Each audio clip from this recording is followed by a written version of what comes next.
Olá, pessoal, bem-vindos de volta ao canal Rotina no Paxo. Dicas da filha cuidadora. O que foi, mãe? Porque nós não sai do canto. Nós sai do canto.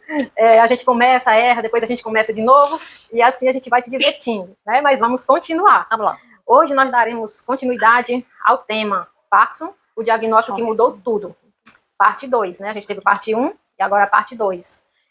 Os nossos primeiros dias. Esse vai ser a parte 2, os nossos primeiros dias após o diagnóstico do Parkinson, né? E antes da gente dar continuidade, já aproveita aí, dá o seu joinha, o seu like. Se você não é inscrito, você se inscreve para você acompanhar com a gente tudo aquilo que a gente vai passar. Será que tudo isso que a minha mãe passou até hoje, você ou seu familiar não passou? Né? Então, se a gente quer compartilhar as coisas boas, falar do que aconteceu no passado para chegar até hoje. Mas só aconteceu para chegar até hoje porque alguém tomou uma decisão. Né? Então, nós vamos abordar cinco pontos críticos, né, desses 3 anos e meio que ela passou antes de vir para cá. Tá? Então, o primeiro é um resumo dos 3 anos e meio. O segundo é o ponto crítico mesmo, né, que chegou. O terceiro, a consequência. 4, a grande decisão. E 5, a conclusão. Tá? Então, bora lá. No primeiro, nós vamos resumir aqui os 3 anos e meio, o que aconteceu antes da doença, como ela era e quem ela era, né? Antes da doença, antes de a minha mãe ser diagnosticada com Parkinson, ou melhor, antes da pandemia, a minha mãe era uma mulher ativa, uma mulher que sempre foi independente. A minha mãe é divorciada, a minha mãe tem 8 filhos, ela vai fazer 78 anos, né, mãe, agora? 79? Ah, é? Ela vai fazer 79 agora no mês de dezembro, certo? E sempre foi uma mulher trabalhadeira, batalhadeira, ela cuidou da gente, ela criou a gente, criando porco, galinha, né? Tudo isso daí. Então, se ela era mulher dependente, como a gente falou. Mas, quando a doença foi chegando, tudo foi mudando. A rotina dela, digamos que foi aquela rotina de mulher ativa, ela foi mudando, né? E ela era essa pessoa. E passou a ser já uma pessoa já a depender dos outros. Por quê? Porque o sintoma foi aumentando, aumentando, e chegou ao ponto dela ficar como ela ficou. Só que eu queria chamar a atenção de vocês para, quando o diagnóstico vier, ter cuidado. Porque eu conversei com ela sobre, nesse tempo eu não estava cuidando dela, como é que foi, né? Então, se ela passou para médicos, ela não teve retorno, ela findou indo para a mão de um clínico geral, para esse clínico geral dar esse diagnóstico e passar uma medicação, que era o Prolopa, né? Prolopa, que ele passou dosagens erradas, horários errados, né? Não tinha o da noite, e resumindo, ela ficou pior do que eu que estava, né? Então, as medicações dela era tudo bagunçada. Esse é só um resumo, né? Do primeiro. O segundo ponto, que foi o ponto crítico mesmo, que foi o momento que eu percebi que os cuidados que ela estava tendo não era os cuidados adequados, era geral. Alimentação, as medicações, os cuidados, né? Até mesmo que quem cuidava dela não era a filha mulher, era homem. Então, é totalmente diferente, né? Então, se eu passei a tomar uma iniciativa, para mim, pegar ela para cuidar e organizar tudo, né? E se eu for relatar mais, o assunto é bem grande, então a gente vai ter muito tempo para estar repassando. Então, o terceiro ponto foram as consequências. O que foram as consequências dessas medicações passadas errada pelo médico que não era especialista, até os cuidados e tudo isso, foi o que? Foi uma depressão, né? Porque ela começou a sentir medo, não queria sair dentro de casa, não queria se levantar, né, mãe? Aí sentia aquele vazio, né? Chorava muito quando eu ia visitar ela, porque eu já morava mais distante, né? A gente mora na região metropolitana de Fortaleza. Eu sei que esse vídeo chega a pessoas que até fora do Brasil, mas Fortaleza é a capital e Caucaia é a região metropolitana de Fortaleza, então é um pouco distante, de carro uns 30 minutos. Então, se eu ia visitar, às vezes, ela uma vez por mês, às vezes eu passava mais de mês. E teve os outros filhos também, mas lá tinha muitos filhos presentes, né? Mas aquilo gerou nela uma depressão, aquela tristeza, tudo que vem parte da depressão, né, mãe? É uma distância. Ela sentia. E ela se lembrava da casa que era cheia de criança, e depois todo mundo cresceu, e aquele momento esvaziou, né? Sumiu todo mundo cresceu, todo mundo casou. Então, se tudo mudou, né? Ficou um deserto.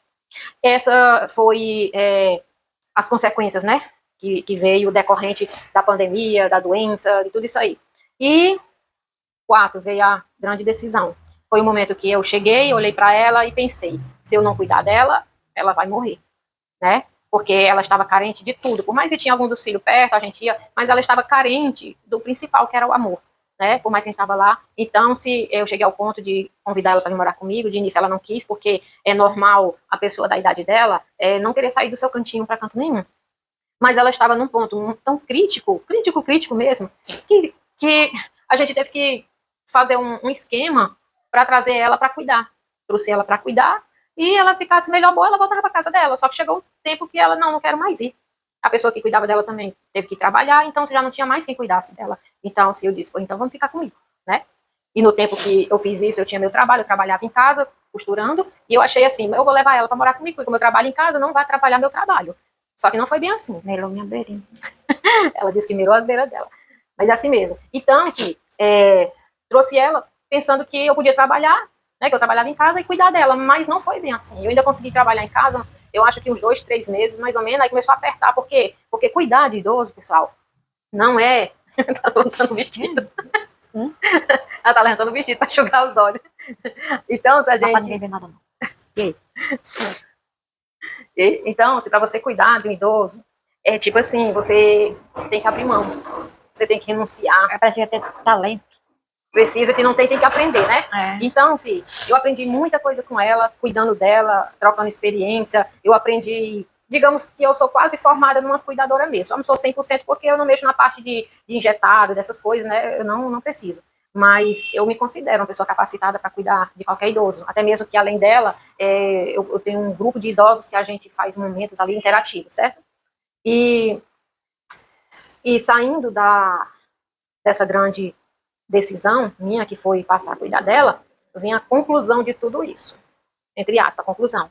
É muito importante existir o amor. É tanto que no primeiro vídeo, o nome do canal era O Amor Não Treme. Mas, assim, eu troquei o nome do canal, porque para as pesquisas, o Amor Não Treme não estava aparecendo muito. Então, eu tive que mudar para esse outro que é Rotina no Parto, né? Dicas da Filha Cuidadora, já fica melhor da pessoa pesquisar e encontrar ali o que ela está buscando. Pessoal, o conteúdo é muito grande. Se eu for continuar falando, tem muita coisa para falar. Eu tenho muita coisa para mostrar para vocês. Eu tenho o período que ela foi internada. A gente passou 15 dias internada no hospital de reabilitação em Fortaleza para cuidar da reabilitação dela. Ela melhorou muito. Além desses cuidados que ela teve lá, a gente aprendeu muitas coisas. E tudo isso eu queria passar para vocês. Tudo. As atividades que ela faz. Né? Então a gente vai ter mais oportunidade da gente poder passar para vocês tudo aquilo que a gente vem pondo em prática. Porque se você deixar o seu idoso, independente dele ser seu pai, sua mãe, seu irmão, um parente seu, ou uma pessoa que você cuida, se você deixar ela assim, cuidar dela só como um vegetativo, ela vai morrer. Mas se você oferecer para ela uma qualidade de vida melhor, ela vai viver mais um pouco. E assim, como eu disse, quando eu trouxe ela, se eu não tivesse trazido, ela tinha morrido. Mas hoje, ela mesma abre a boca e diz que vai viver quanto tempo? 100 anos. Ela disse que ia viver 100 anos ou mais. Eu não quero morrer agora. Pois é. Eu quero viver. Ela eu disse... quero viver, que viver é bom. Viver é bom. Viver é vida. É sossego, é paz. Entendeu?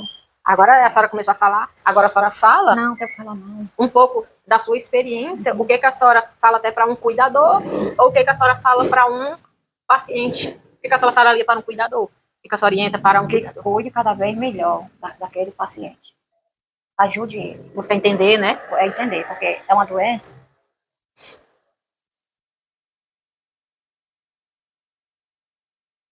que só derruba. A gente não tem chance. É pelo um tempo. Mas a gente se cuidar melhor, vai mais à frente. Agora, se não tiver quem cuide, vai tudo para baixo. Não demora. Tá? É ligeira, passageira. E mesmo tendo uma pessoa que cuide, se ela não passar o que a pessoa está precisando realmente, é mesmo que não está cuidando. Né?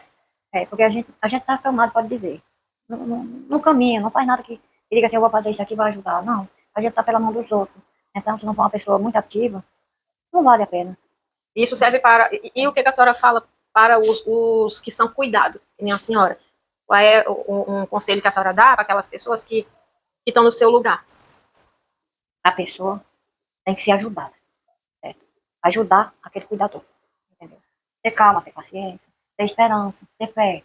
Confiar, acreditar. Confiar e acreditar naquela pessoa que está lhe ajudando. Porque se está lhe ajudando, você vai se levantar um pouco. Não seja muito, mas um pouco você se levanta. E assim vai. E assim termina tudo quando chegar a hora. Pois é, pessoal, Certo. e a gente vai ficando por aqui, É. e a gente já convida você a participar com a gente no próximo, né? Na parte 3, essa é a parte 2, e a parte 3 vai vir aí, e depois a gente vai começar a colocar vídeos dos exercícios, do internamento, de muitas coisas que ela participou, tá bom? Então, fica com a gente, não esquece de se inscrever, Cuida dos seus familiares que tremer, presta atenção. De manhã, meio-dia, de noite, por que está tremendo, que hora começou, por que começou. Compartilha. E fica ligado na medicação, tá bom? Presta Prolopa, atenção. o Prolopa, esse aqui, o BD, ele é 4 vezes ao dia, mas ele tem as dosagens certas, tá? No horário certo. No horário certo, 4 vezes ao dia, e tem o Prolopa da noite também, tá bom? Tem o Prolopa da noite, não esqueça. Nós fica até 10 horas da noite esperando que dê hora para poder tomar. Não tem choro, não tem promessa, não tem nada. Tem que ficar toda noite. Pessoal, Toda noite. olha, não é fácil nem a vida do paciente e nem do cuidador. Não é. Porque eu tenho que viver aquilo que ela está vivendo. A diferença é que a doença é nela, não é em mim. Mas eu tenho que viver o dia a dia dela, né? Tenho a minha parte e ela tem a parte dela. Tá bom, pessoal? Deus abençoe. Um grande beijo, um grande abraço e Deus abençoe. E até a próxima. E que nós vai ficar juntinhos. Eu e minha Tchau, bichinha. tchau. Eu e minha bichinha. Agora nós